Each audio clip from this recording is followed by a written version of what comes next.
pendidikan. Masih banyak anak di Indonesia yang menghadapi kesulitan dalam mengakses pendidikan, terutama di daerah terpencil, pedalaman, atau komunitas miskin. Jarak yang jauh antara tempat tinggal dengan sekolah, kurangnya sarana transportasi, dan minimnya infrastruktur pendidikan di daerah-daerah tersebut menjadi hambatan bagi akses pendidikan yang merata.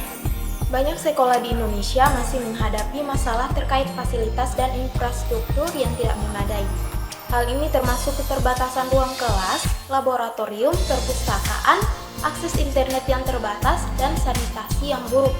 Kekurangan ini dapat mempengaruhi pengalaman belajar siswa dan kualitas pendidikan yang diberikan.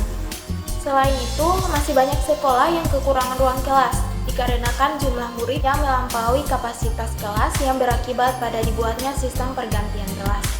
Kemudian di dalam pemberitaan media juga masih sering dijumpai sekolah yang tidak layak digunakan karena mengalami kerusakan pada atap, tembok, dan lantai sekolah. Karena itu ada baiknya pemerintah dan pihak sekolah segera melakukan perbaikan serta memperlengkap segala fasilitas yang menunjang pendidikan agar tercipta kenyamanan dalam kegiatan belajar mengajar di lingkungan sekolah. Dan juga sebaiknya sekolah-sekolah di Indonesia juga dilengkapi dengan teknologi seperti komputer guna menunjang pembelajaran yang berbasis teknologi yang modern. Tingginya masalah kesehatan mental di kalangan remaja juga terjadi di Indonesia. Menurut Indonesia National Adolescent Mental Health Survey 2022, 15,5 juta atau 34,9% remaja mengalami masalah mental dan 2,45 juta atau 5,5% remaja mengalami gangguan mental. Dari jumlah itu, baru 2,6% yang mengakses layanan konseling baik emosi maupun perilaku. Survei Kesehatan Mental Nasional pertama yang mengukur angka kejadian gangguan mental pada remaja usia 10-17 tahun di Indonesia ini menunjukkan bahwa 1 dari 3 remaja Indonesia memiliki masalah kesehatan mental.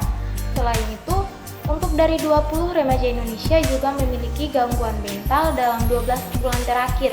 Angka-angka ini setara dengan 15,5 juta dan 2,45 juta remaja yang terdiagnosis dengan gangguan mental. Dalam survei ini juga ditemukan hanya 2,6% dari remaja yang memiliki masalah kesehatan mental tersebut menggunakan fasilitas kesehatan mental atau konseling untuk membantu mereka mengatasi masalah emosi dan perilaku mereka dalam 12 bulan terakhir. Padahal, konsekuensi dari kegagalan mengatasi kondisi kesehatan mental remaja berlanjut hingga masa dewasa. Hal ini dapat merusak kesehatan fisik dan mental serta membatasi kesempatan untuk menjalani kehidupan yang memuaskan sebagai orang dewasa.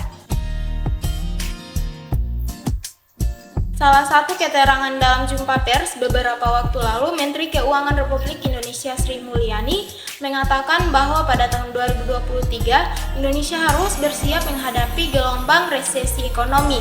Topik ini menjadi hangat diperbincangkan karena suatu isu yang sangat sensitif akan sangat berdampak bagi perekonomian negara, apalagi perekonomian masyarakat. Pada dasarnya, resesi ekonomi adalah kondisi saat perekonomian negara tengah memburuk. Dikutip dari berdampak kepada semakin cepatnya negara lainnya, terutama negara-negara berkembang seperti Indonesia, merasakan dampak dari resesi ekonomi.